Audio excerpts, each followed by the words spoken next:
Morning welcome to exam today મિત્રો 7 April 2026ના relative current અફેર્સની discussion આ વિડીયોમાં આપણે કરવાના છે. તો છેલ્લે સુધી વિડીયો સાથે બની રહેજો. કરંટ અફેર્સ ઇમ્પોર્ટન્ટ ટોપિક છે, દરેક એક્ઝામમાં પ્રશ્ન પૂછવામાં આવે જ છે. ટોપિક પર આવીએ. 7 એપ્રિલ ક્વેશ્ચન નંબર 1 છે, હાલમાં વિકાસ અને શાંતિ માટે આંતરરાષ્ટ્રીય રમત ગમત દિવસ ક્યારે ઉજવવામાં આવ્યો? તો દર વર્ષે 6 એપ્રિલના રોજ વિકાસ અને શાંતિ માટે આંતરરાષ્ટ્રીય રમત ગમત દિવસ મનાવાય. મિત્રો 1 એપ્રિલે ઉત્કલ દિવસ, આરબીઆઈ સ્થાપના દિવસ અને સીબીઆઈ સ્થાપના દિવસ મનાવાયો. 2 એપ્રિલે વિશ્વ ઓટિઝમ જાગૃતિ દિવસ, 4 એપ્રિલે આંતરરાષ્ટ્રીય ખાણ જાગૃતિ દિવસ અને 5 એપ્રિલે રાષ્ટ્રીય દરિયાઈ દિવસ મનાવાયો. તમામ દિવસ ઇમ્પોર્ટન્ટ છે, યાદ રાખો. સેકન્ડ છે, સુખના વન્યજીવ અભયારણ્ય, જે હાલમાં તેના પર્યાવરણીય પુનરુત્થાન માટે સમાચારમાં હતું, તે ક્યાં આવેલું છે? તો રાઈટ આન્સર છે મિત્રો આમાં ચંડીગઢ ખાતે.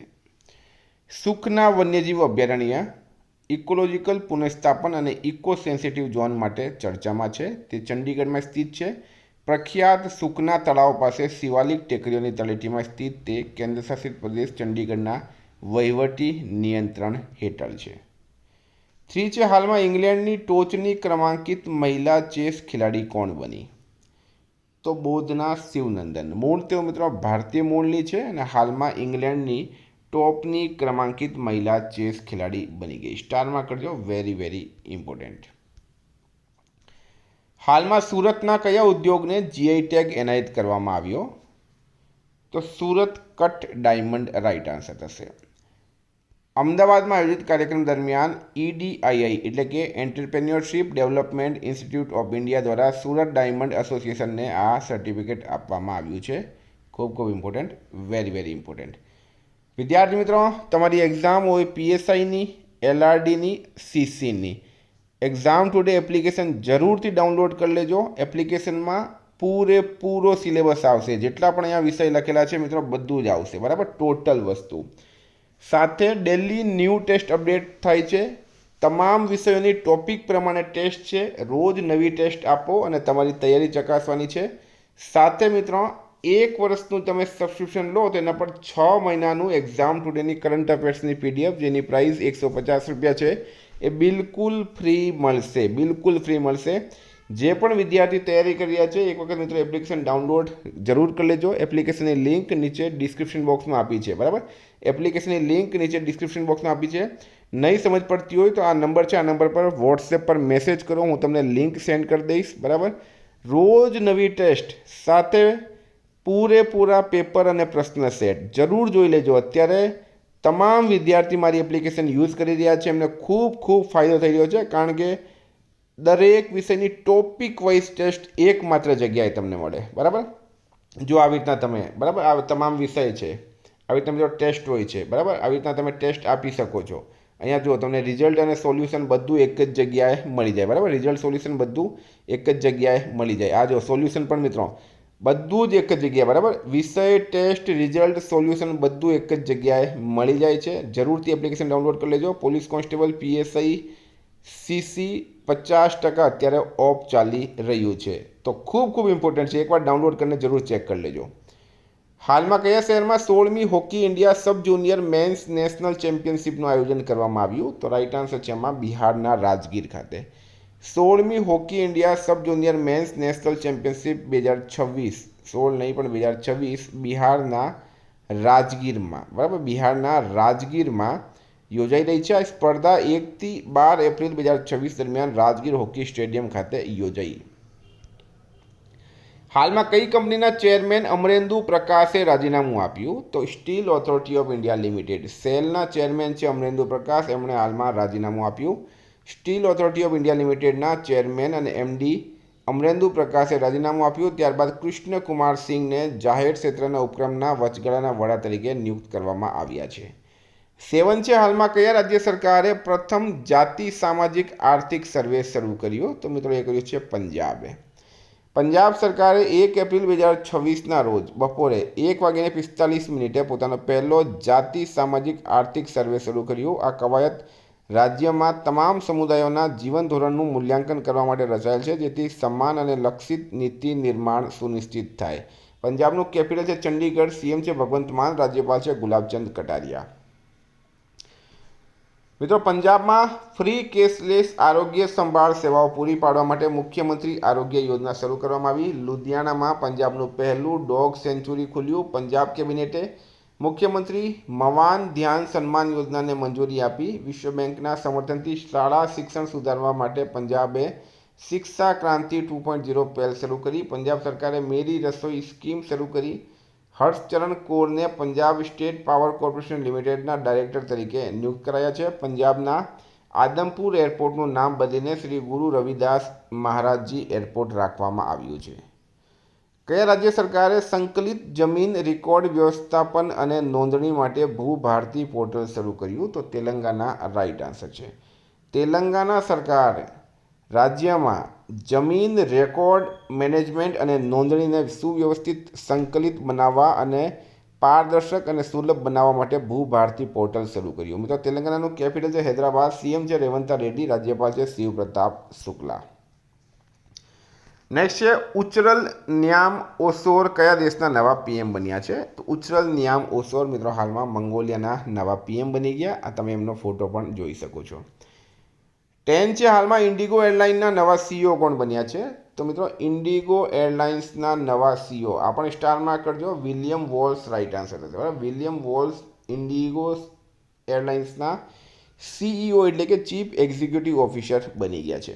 11 છે હાલમાં કુકુ એફએમના બ્રાન્ડ એમ્બેસેડર કોણ બન્યા? તો મહેન્દ્રસિંહ ધોની ભારતના ક્રિકેટ ટીમના પૂર્વ કેપ્ટન કુકુ એફએમના નવા બ્રાન્ડ એમ્બેસેડર બની ગયા છે।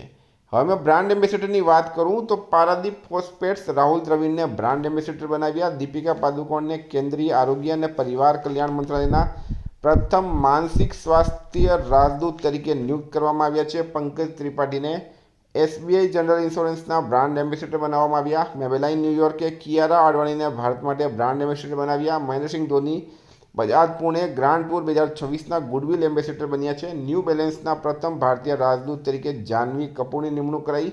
સંજુ સેમસનને ઇંગ્લિશ પ્રીમિયર લીગના સત્તાવાર એમ્બેસેડર તરીકે નિયુક્ત કરાયા। 12 છે હાલમાં ચર્ચામાં રહેલ ક્યુડેંગા કયા રોગની નવી રસી છે? ક્યુડેંગા તો રાઈટ આન્સર છે મિત્રો આમાં ડેન્ગ્યુ રોગની। કયા રોગની? ડેન્ગ્યુની નવી રસી ક્યુડેંગા જાપાનની ટાકેડા કંપનીની આ ટેટ્રાવેલેન્ટ રસીને ભારતના ડ્રગ કંટ્રોલર દ્વારા 4 થી 60 વર્ષના લોકો માટે મંજૂરી અપાઈ છે। 13 છે હાલમાં એસએએફએફ અંડર-20 ચેમ્પિયનશિપ 2026નો ખિતાબ કોણે જીત્યો? એસએએફએફ અંડર-20 ચેમ્પિયનશિપનો ખિતાબ કોણે જીત્યો છે? તો રાઈટ આન્સર છે મિત્રો આમાં બાંગ્લાદેશે। માલદીવના નેશનલ સ્ટેડિયમમાં પેનલ્ટી શૂટઆઉટમાં બાંગ્લાદેશે એસએએફએફ મેન્સ અંડર-20 ચેમ્પિયનશિપની ફાઇનલ જીતી। ફાઇનલમાં બાંગ્લાદેશે ભારત અંડર-20 ફૂટબોલ ટીમને હરાવ્યું છે। 14 છે હાલમાં નાસાના ચંદ્ર મિશન આર્ટેમિસ 2નો ભાગ બનેલી મહિલા અવકાશયાત્રી કોણ છે? તો નાસાના ચંદ્ર મિશન આર્ટેમિસ 2નો ભાગ બનેલી મહિલા અવકાશયાત્રી છે ક્રિસ્ટીના કોચ બરાબર। તમને ખ્યાલ હશે હાલમાં નાસાએ ચંદ્રમા પર ફરીથી અવકાશયાત્રીઓ મોકલ્યા છે અને મિશનનું નામ છે આર્ટેમિસ 2 બરાબર। અને એનો ભાગ બનેલી મહિલા અવકાશયાત્રીનું નામ છે ક્રિસ્ટીના કોચ। શું નામ છે? ક્રિસ્ટીના કોચ રાઈટ આન્સર થશે। કયા રાજ્યમાં નમો ડ્રોન દીદી યોજના હેઠળ સૌથી વધુ મહિલા સ્વસહાય જૂથોને ડ્રોન પાયલટ તરીકે તાલીમ આપવામાં આવી છે? તો મિત્રો કર્ણાટક રાઈટ આન્સર છે। નમો ડ્રોન દીદી હેઠળ ડ્રોન પાયલટ તરીકે તાલીમ પામેલા મહિલા સ્વસહાય જૂથોની સંખ્યા કર્ણાટકમાં સૌથી વધુ છે। 4 એપ્રિલ 2026ના રોજ ઉપલબ્ધ નવીનતમ માહિતી અનુસાર કર્ણાટક યોજનાના અમલીકરણમાં આગળ છે। ત્યારબાદ ઉત્તર પ્રદેશ, આંધ્રપ્રદેશ અને હરિયાણાનો ક્રમ આવે। મિત્રો કર્ણાટકનું કેપિટલ છે બેંગલુરુ, સીએમ છે સિદ્ધારમૈયા, રાજ્યપાલ છે થાવરચંદ ગેહલોત। હાલમાં વિશ્વ બેંકે કયા દેશની અર્થવ્યવસ્થાને પાટા પર લાવવામાં મદદ કરવા માટે એક નવી પંચવર્ષીય ભાગીદારી શરૂ કરી? તો મિત્રો શ્રીલંકા રાઈટ આન્સર થશે। શ્રીલંકા અને વિશ્વ બેંકે દેશની અર્થવ્યવસ્થાને પુનર્જીવિત કરવામાં અને ખાનગી રોકાણને વેગ આપવાના હેતુથી 5 વર્ષની નવી ભાગીદારી શરૂ કરી। શ્રીલંકાનું કેપિટલ છે કોલંબો, કરન્સી છે શ્રીલંકન રૂપી, પીએમ છે હારિની અમરસૂરિયા, પ્રેસિડેન્ટ છે અનુરાગ કુમારા દિસાનાયકે। હાલમાં કોના દ્વારા લખાયેલ પુસ્તક સબ પર રામ તપસ્વી રાજાનું વિમોચન કરાયું? તો મિત્રો પુસ્તકના લેખક છે આશુતોષ અગ્નિહોત્રી અને મણિપુરના રાજ્યપાલ અજય કુમાર ભલ્લાએ નવી દિલ્હીમાં એનું વિમોચન કર્યું છે. હવે થોડીક પુસ્તકની પણ તમને માહિતી આપી દઉં તો tides of time India's history through murals in parliament પુસ્તક સુધા મૂર્તિ લખેલી છે. વિજય ગોયલની પુસ્તક આવી છે Atal Bihari Vajpayee the eternal statement. Unlikely paradise પુસ્તક સંજય રાઉતે લખી. મહાત્મા અ ગ્રેટ કમ્યુનિકેટર પુસ્તક ધીરજ કાકડિયાએ લખી છે. કૈલાસ સત્યાર્થીએ કરુણા ધ પાવર ઓફ કમ્પેન્શન પુસ્તક લખ્યું. માટી કથા કહે અને બક્ષી જગબંધુ ધ ગ્રેટ કમાન્ડર પુસ્તક વિશ્વભૂષણ હરિચંદને લખ્યા. તો મિત્રો આ હતા કરંટના પ્રશ્નો. વાત કરીએ રિવિઝનની. 6 એપ્રિલ 2026 રાષ્ટ્રીય દરિયાઈ દિવસ. 5 એપ્રિલે કયા રાજ્ય સરકારે વણકર માટે મફત વીજળી યોજના શરૂ કરી? આંધ્રપ્રદેશ. નાણાકીય સ્વાસ્થ્ય સૂચકાંક 2026 ગુજરાત ચોથા ક્રમે છે. હાલમાં પ્રકાશિત થયેલા સ્કાયટ્રેક્સ world airport awards 2026માં Changi airport ટોપ પર છે. ભારતીય નૌસેના હાલમાં તેની ત્રીજી પરમાણુ સંચાલિત બેલેસ્ટિક મિસાઇલ સબમરીન INS અરિદમન ક્યાં કાર્યરત કરી? વિશાખાપટ્ટનમમાં.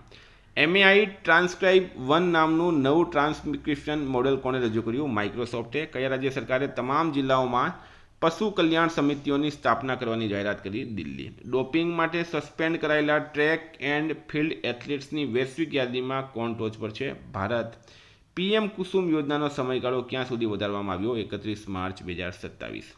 કયા રાજ્યના મહી બાંસવાડા ન્યુક્લિયર પાવર પ્લાન્ટના ખોદકામની AERBએ મંજૂરી આપી? રાજસ્થાન. રાઇટ આન્સર છે PMAYG યોજનાના કેટલા વર્ષ પૂરા થયા? 10 વર્ષ. પૂર્વાંચલ સંસ્કૃતિને લગતો માટી 9 ફેસ્ટિવલ ક્યાં યોજાયો? ન્યૂ દિલ્હીમાં. ગગનયાન અવકાશ યાત્રીઓએ હાલમાં માનવ મર્યાદાઓનું પરીક્ષણ કરવા માટે મિશન મિત્ર ક્યાં લોન્ચ કર્યું? લદ્દાખમાં. કયા રાજ્યની 3 પંચાયતોએ રાષ્ટ્રીય ટકાઉ વિકાસ પુરસ્કાર 2025 જીત્યો? ત્રિપુરા. રાઇટ આન્સર છે હાલમાં પૂર્ણ થયેલા પ્રથમ ખેલો ઇન્ડિયા ટ્રાઇબલ ગેમ્સ 2026માં કર્ણાટક ટોપ પર છે. મિત્રો ગઈકાલે પ્રશ્ન પૂછાયો હાલમાં US મેજર લીગ ક્રિકેટમાં જોડાનાર પ્રથમ ભારતીય કોણ બન્યા? રવિચંદ્રન અશ્વિન. રાઇટ આન્સર હતું. આજનો પ્રશ્ન છે હાલમાં કોની પેઇન્ટિંગ 167 કરોડ રૂપિયામાં વેચાઈ છે? એનો જવાબ તમારે કમેન્ટ બોક્સમાં જણાવવાનો. વિદ્યાર્થી મિત્રો એક્ઝામ ટુડે એપ્લિકેશનની લિંક અને ટેલિગ્રામની લિંક ડિસ્ક્રિપ્શનમાં છે. PDF માટે 9510411961 પર કોન્ટેક્ટ કરો. Thank you. ફરી મળીશું. જય હિન્દ, જય ભારત.